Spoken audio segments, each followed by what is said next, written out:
जैसा पाठधारी रेप जैसा घिनौना कार्य कर ही नहीं सकते। वैसे तो इस सत्य से सभी अवगत होंगे ही कि कलियुग के अंत में भगवान का गायन कलंकीधर के रूप में होता है, तो जरूर उनके ऊपर प्रैक्टिकल में ढेरों कलंक लगते हैं। इसलिए तो सभी कलंकों को धारण करने वाले भगवान कलंकीधर कहलाते हैं। सिर्फ शास्त्रों में ही नहीं बल्कि देश विदेश के बड़े बड़े भविष्य वक्ताओं ने भी उनके बारे में भविष्यवाणियाँ की हैं। जैसे सुप्रसिद्ध भविष्यवक्ता नास्त्रेदमस ने भारत के संदर्भ में भविष्यवाणी की है कि भारत में पैदा होगा दुनिया का मुक्तिदाता।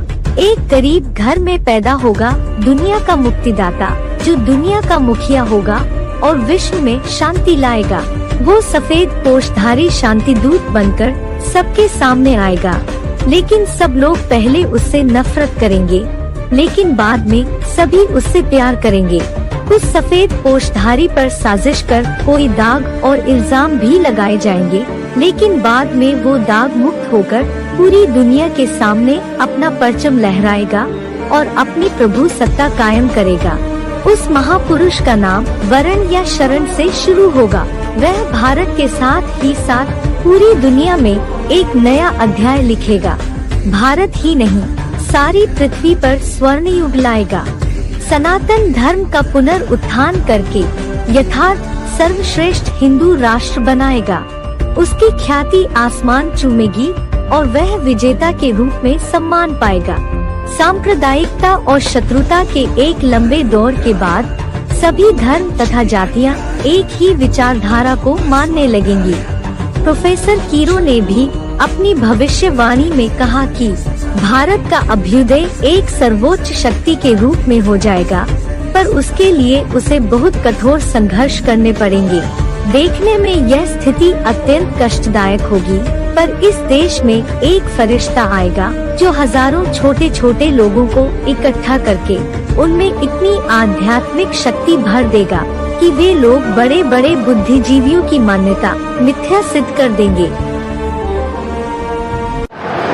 भारत में ये परंपरा है कि जीवन में एक पति बनाया तो फिर जीवन में कोई दूसरा पति नहीं बनाएंगी। पवित्रता को बहुत ऊंचा समझते हैं।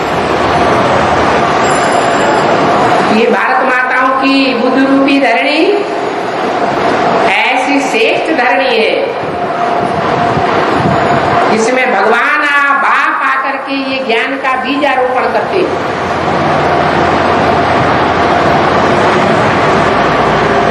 वो माताओं के द्वारा स्वर्ग के गेट का उद्घाटन करते हैं, स्वर्ग के गेट खुलवाते हैं। ये माताओं का कार्य है। इसलिए माता गुरु भी गाया हुआ है। माता गुरु बगैर उद्धार नहीं हो सकता। लेकिन कौन सी माताएं जो ईश्वरीय ज्ञान लेके पवित्रता को जीवन में धारण करती है, वो माताएं नहीं जो ज्ञान भी लेती जाती हैं और नरक का दरवाजा भी खोल करके बैठ जाती है।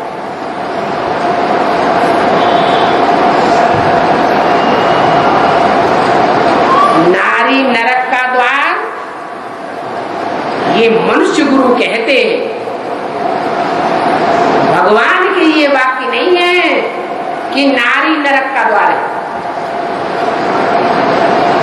नारियों को तो भगवान आते हैं तो स्वर्ग का द्वार खोलने के निमित्त बनाते हैं।